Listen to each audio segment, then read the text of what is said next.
Welcome to the Peds NP, Pearls of Pediatric Evidence-Based Practice.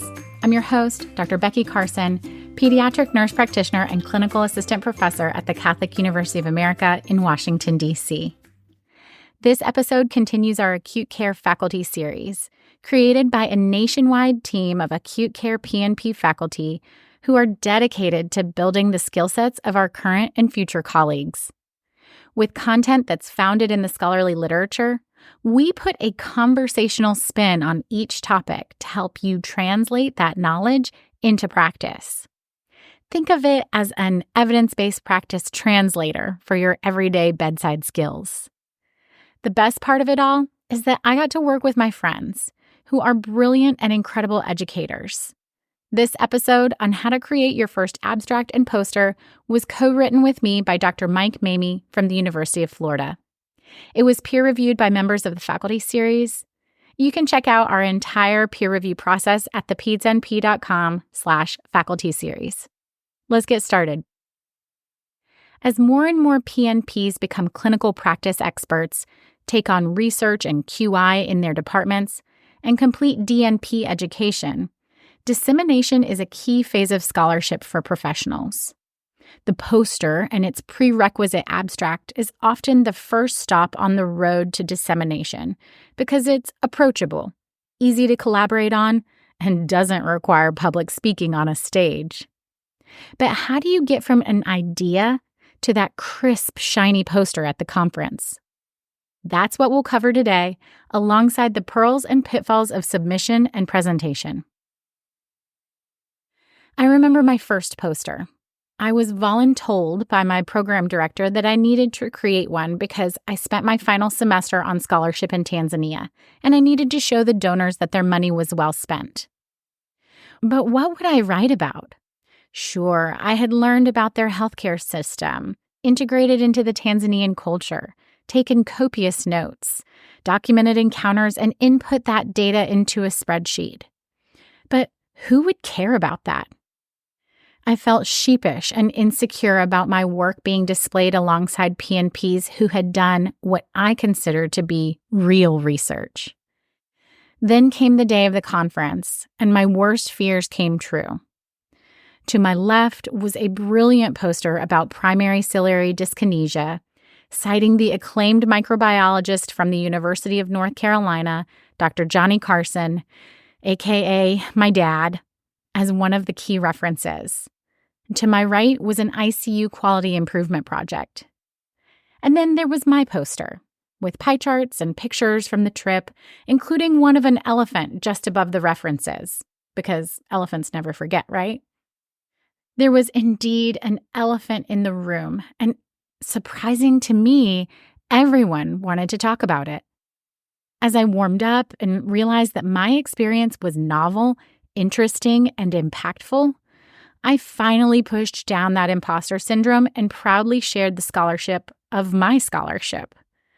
And I promise your work is valid too, so share it. Posters are a great avenue to get started in dissemination of scholarship, especially when you can work in a group and capitalize on individual members' strengths. I know what you're thinking. I've got too much work to do. I don't have time to write an abstract and then create a poster. Now, before you go ignoring this call for abstracts, let me remind you that there are unspoken incentives for creating posters. You can get continuing education credit that you can use towards certification in licensing.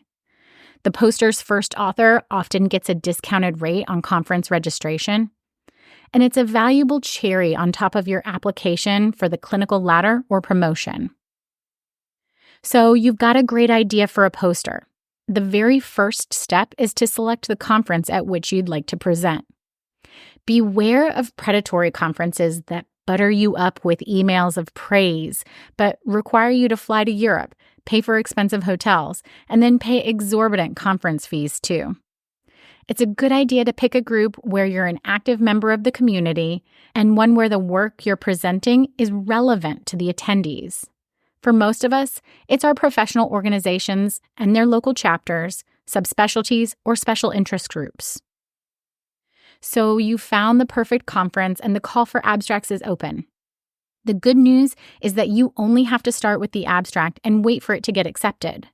The final product isn't due until the conference. So where do you start? Start by marking your calendar for the abstract due date and the conference itself. There's nothing worse than missing the deadline and double booking the trip. Next, lay out the abstract guidelines from the organization on format, total word count, biography, and references. I'm someone who is always what I call washing my hair in ideas, constantly ruminating on words, meanings, and conclusions. That's pretty on brand for me, right? So I've likely composed several abstracts in my head before I even sit down to write. That means I often write my abstract from top to bottom, starting with my title. But you might benefit in starting with the conclusions, or maybe even the methods. Give your abstract a clear and descriptive title, not a cutesy play on words or colloquialism. Drury et al. In 2023 tells us that, quote, although titles should be designed to capture readers' attention, they should convey the scope and design of the research in a manner that is unambiguous, informative, and not misleading, end quote. You want to grab the viewer's attention and offer a searchable explanation of what they'll find in your poster, not make them laugh with a healthcare pun. The next step is your abstract authorship. It can be valuable to determine authorship up front and decide who goes in what order. That conversation should ideally include what constitutes significant contributions for authorship on the poster, being clear to distinguish it from being a project team member who gets thanked in the acknowledgement section. Typically, the first author is the person who did the most work and authored the first draft. The last author is usually the faculty member or mentor who supervises the whole endeavor, offering sage wisdom, guidance, and edits. The middle author contributed substantively in concept, writing, results, editing and revisions, or visual displays.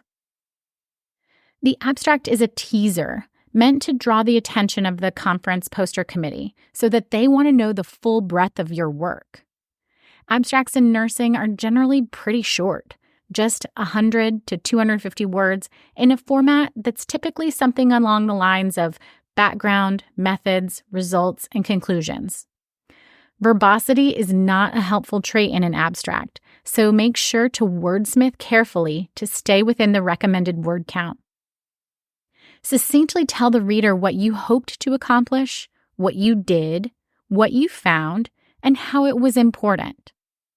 Scientific writing often gets a reputation for being stiff and boring, void of all flowery literary intrigue. But Freisteinson and Stankus in 2019 tell us that abstract writing is storytelling, a compelling journey into the odyssey of your project in a manner that is simple, concrete, and unexpected. Boil it down so that your medical jargon has greater substance and meaning, which can also be helpful with your word count. I recommend reading articles that are similar to your topic to understand alternative ways of describing a phenomenon. For instance, how about this? This podcast series is a collaboration between Acute Care P&P faculty from across the country that we started because we all have lots of different specialties in the spectrum of pediatric acute care, and we may not feel confident in others, but there aren't enough of us to teach in every program. That's 48 words. Let's rewrite it as a careful wordsmith. This podcast is a national collaboration between Acute Care P&P faculty to address workforce shortages, burnout, and imposter syndrome. That's 19 words. Don't use hyperbole or exaggerate the truth, but be thoughtful about what you want to convey. When you achieve unexpected intrigue, you excite curiosity that draws in the audience to the full poster.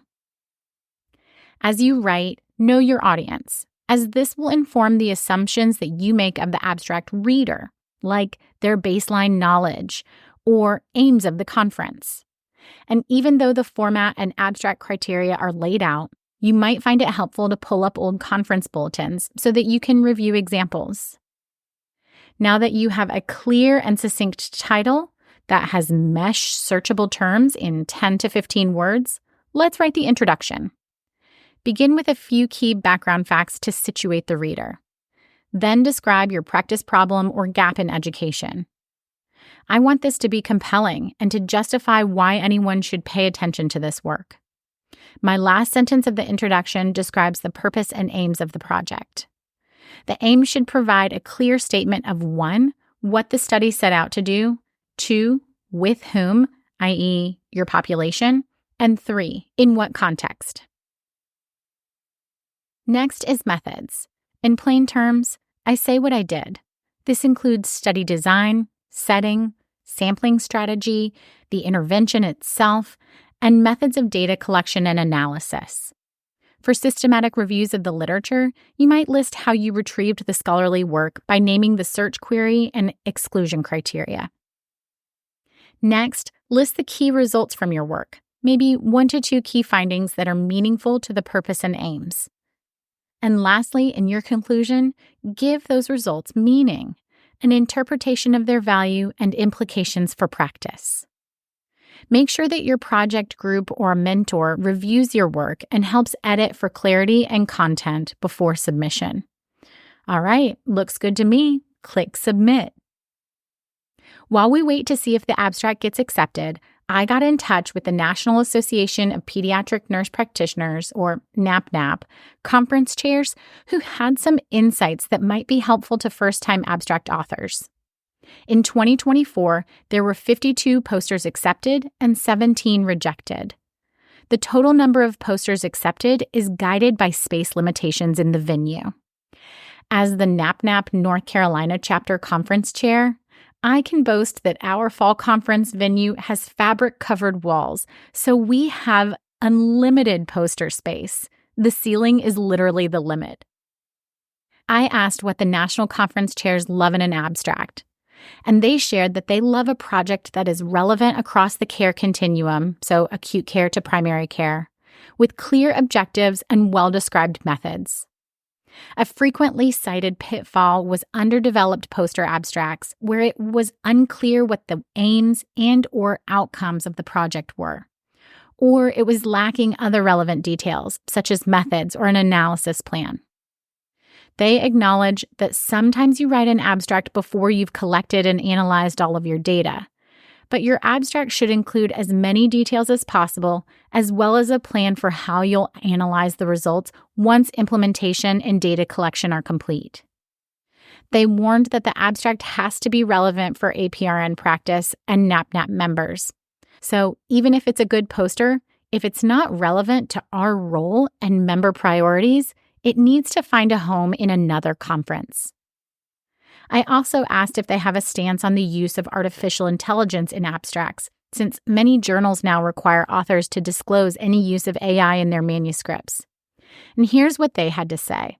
Quote, AI can be a helpful tool for improving writing, like make this paragraph more scholarly or shorten this paragraph to be more succinct. We must acknowledge that AI is a tool, but ultimately, the idea for a project and the implementation will be done by an individual. End quote. And the literature agrees. There are lots of wonderful uses for ChatGPT and other forms of AI, but there are also ethical and legal issues too, like copyright infringement, medical legal complications, and the need for transparency in AI-generated content. So, how should you use AI as a tool? If you use AI to help with an abstract, never copy and paste. AI will fabricate information if it can't find it in its database. And you can use those talking points, format, or spirit of the ideas, but best practice would be to read it, validate it with your own sources, and rewrite it. We want to discourage the tendency for plagiarism, so use your own ideas and then verify and validate with your own references. Use AI to collaborate with your existing ideas. Always disclose your use of AI in acknowledgments. We can recognize the use of AI in scholarly work, so it's better to disclose than to get caught. The exciting day has arrived and your poster abstract was accepted. Congratulations. Now, how do you translate the 150-word abstract to a full-scale poster of intrigue and substance. The key is attractive visual storytelling for someone viewing it from 3 to 5 feet away. Minimize the word count and keep the layout simple. If you work at a large hospital or university, there are often institutional branding templates that are really helpful. You can find those on your intranet. Use white space to your advantage to visually break up the sections. Your poster should be about 30 to 40% empty space, and only about 20 to 25% should contain text. Fonts should be easily readable, a non-serif font, no less than 24 point, and the title should be more like 50 to 75 point so that it fits on one line. The rest of the poster should be graphics, charts, tables, smart art, and images or illustrations. My favorite thing to include is a QR code that offers a link for viewers to get an extended abstract, a PDF of the poster, my web page, or the manuscript of my work. That way, the audience has a way to take your work with them. It can be tempting to get funky and cool with colors, but stick to easy-to-view colors, a white background, black text, and sparing use of color choices that pop but also have contrast. Avoid yellow or orange text that can be difficult to read. As you create the poster on your PowerPoint slide or other graphic design program, use the size specifications for the conference. There's usually a maximum size, and generally I plan on a poster that's about 48 by 60 inches. To create this in PowerPoint, go to Design, then Slide Size, and select a custom slide size. You can then input the exact dimensions of your desired poster. Then, under View, you want to turn on your grid lines and guide so that you can line up your text and art in a visually pleasing way. All right, your first poster is finally done. As you shop for places to get it printed, there are a couple of options to consider. University print shops tend to have decent prices, but you might find some better online deals. For paper posters, select matte or glossy. Or you can get real fancy and get a fabric poster. These might be more expensive, but the added benefit is that you can pack them in your bag and steam out the wrinkles once you arrive at the conference. Or a real pro move would be to ship it to the conference hotel ahead of time and save yourself all the hassle of having to travel with the poster at all. No joke, y'all. One time, I accidentally left my poster on the plane and only remembered it once I boarded the new connection. I was about 6 months pregnant and gasped, simultaneously clutching my hand over my mouth, which freaked out everybody on the plane. Who knows where my poster flew? Wherever it was, they learned a lot about constipation standardization. Luckily, the hotel where the conference was located had a FedEx in the basement, and I had enough time to get it reprinted. But it was super expensive to have it rush produced. In my family, we call that tuition in the school of life. It's expensive, and you learn a valuable lesson. Never fly with a carry-on poster tube. Once you've arrived at the conference and it's time for your poster session, what should you expect and what are the best practices? Most venues will provide you with pins for your poster and designated times that your poster must be put up and taken down. Dress professionally and generally overestimate by dressing for the job you want, not the job you have. After all, you're showing off your academic prowess, so look the part. Make a plan for an elevator pitch that will augment the story your poster tells. How will you explain the contents of your poster to someone who's willing to stand and talk for a few minutes? Conversely, how will you engage the casual passerby who definitely needs to learn from your valuable findings, but seems non-committal to reading the whole thing? This can be hard for shy or introverted people, but more people are likely to stop and engage in conversation if you're standing with your poster and actively discussing your work. Your body language and tone of voice can really portray your excitement about the project. It will promote others to view your work and engage you on how they can translate your findings to their setting. And that, my friends, is how you disseminate. I hope that you'll like, comment, and subscribe to the Peds NP, where we discuss the practical application of evidence-based practice in a conversational way that helps you synthesize and transform the best practices from the literature into your clinical bedside skills. Thanks to the Acute Care P&P faculty who supported the creation and review of this series, especially my co-author on this episode, Mike Mamie. You can read about our novel and scholarly approach to peer review our faculty lineup, and learn more about the series, our competency mapping, references, and show notes at thepedsnp.com. Share it with a colleague, pass it along to your classmates, and text it to a friend. There's no financial support or conflict of interest in this episode of the Peds NP. Follow me on Instagram at the Peds NP podcast. Email me at thepedsnp@gmail.com.